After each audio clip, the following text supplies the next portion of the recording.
Hello and welcome to the Interchange Book 3, Unit 15 video for tag questions. So today in this video we're going to talk about different types of questions that we call tag questions. So to start, let's look at this situation.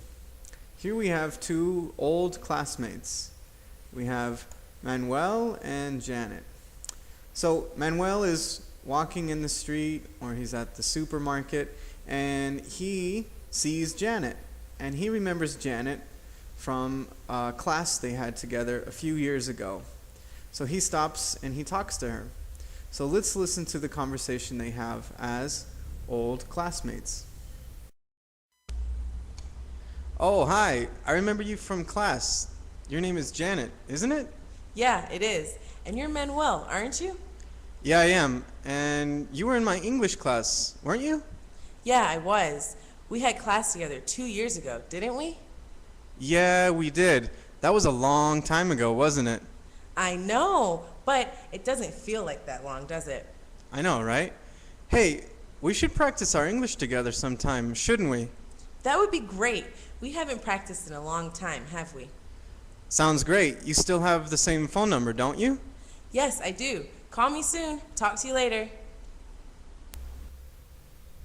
So, in that conversation, we heard many different varieties of different types of tag questions.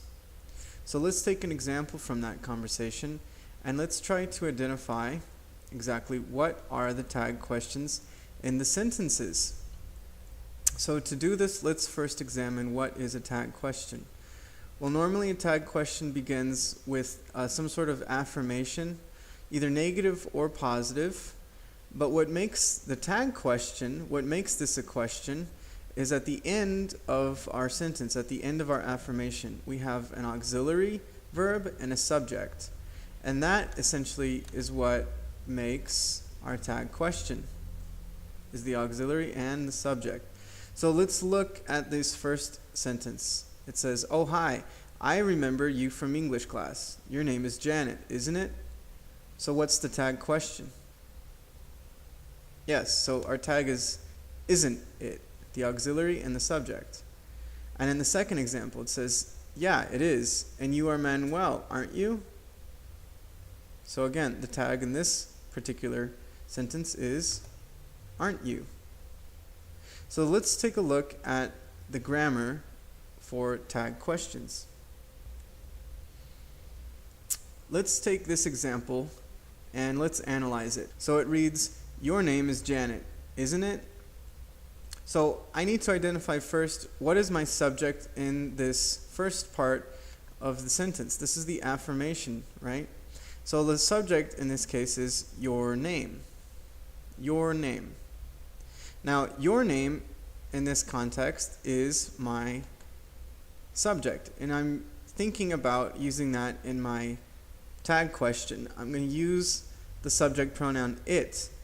If we look and we try to remember what are subject pronouns are things like this: I, you, he, she, it, they, and we.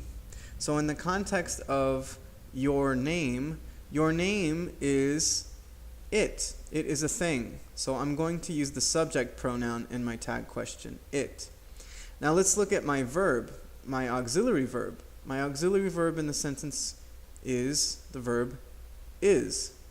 So to make this into a tag question, I use the opposite form of the auxiliary verb in the tag question. So I need to use the same subject pronoun, but I use the opposite form of the auxiliary in the tag question. So this reads, your name is Janet, isn't it? And isn't it is my tag question. So let's take a look at a second example. Here we have the sentence, we haven't practiced in a long time, have we? Now in this example, I'm using we as my subject, and I'm going to repeat that in my tag using the same subject pronoun. And in this context, my auxiliary verb is haven't, right? It's not the main verb. it's the auxiliary verb that I need to use in my auxiliary. Now, here in my first part of the affirmation, it's a negative, haven't. So I need to use the opposite of that. I use the opposite form of the auxiliary to make the tag question. So my tag question is, have we? So we haven't practiced in a long time, have we? To make my tag. Okay, so let's practice by trying to think of what is the tag question for each one of these affirmations. So remember, without a tag, this sentence is just a normal affirmation. It's not a question. But with our tag, we make it a question. So let's look at this. First, number 1. And you are Manuel. The tag is, aren't you? Right? So here we have our subject, you, and our tag, are, becomes, aren't you? Okay? Number 2, you were in my English class. Weren't you? Again, I'm using my same subject, you and you, but I'm using the opposite of my auxiliary were in the tag, using weren't in the tag. Good. Number 3, that was a long time ago, wasn't it? So in this context, that is a thing, so I'm using it in my tag. And for my auxiliary was, I'm using the opposite, wasn't, in my tag. Number 4, it doesn't feel like that long, does it? So in this context, again, using the same subject, it. Now my auxiliary is doesn't, and I use the opposite in my tag, does. Number 5, we should practice our English, shouldn't we? So again, using the same subject, we and we, but using my opposite auxiliary, should, and using shouldn't in the tag. Okay, number 6, you still have the same phone number, don't you? Okay, so this one's a little bit confusing. And number 7 might be confusing too. Let's read number 7. We had class together 2 years ago. Didn't we? So for those of you who are confused on why 6 and 7 are using things like don't and didn't, let's take a closer look at these together. Okay, so here's something to think about. When no auxiliary verb is used in the affirmation, or in the first part of the sentence, use the opposite form of the main verb. So let's take a look at this first sentence. It says, you still have the same phone number. So if I think, what's my main verb? Well, my main verb is have, right? That's my main verb. Well, what's the opposite of have? Well, the opposite of have, technically, is don't have. And now I can see that I have an auxiliary. I have don't have. So in this context, when I don't see the auxiliary, I have to think the opposite. And usually with the opposite, I will then see what the auxiliary verb is, and I will know what type of auxiliary to use. So the tag question is, you still have the same phone number, don't you? And I'm using don't as the auxiliary. Okay, let's take a look at the second one. The second question reads, we had class together 2 years ago. Okay, again, let's look at the main verb. The main verb is had, and I need to think, well, what's the opposite of had? Well, the opposite of had is didn't have, the negative past, right? It's the negative past. So in this context, I'm going to use didn't as my auxiliary, right? And I'm going to say for the tag, we had class together 2 years ago. Didn't we? So again, when you don't see an auxiliary, you need to think, well, what's the main verb and what's the opposite of the main verb? And that's the auxiliary that you need to use. So in this context, don't and didn't.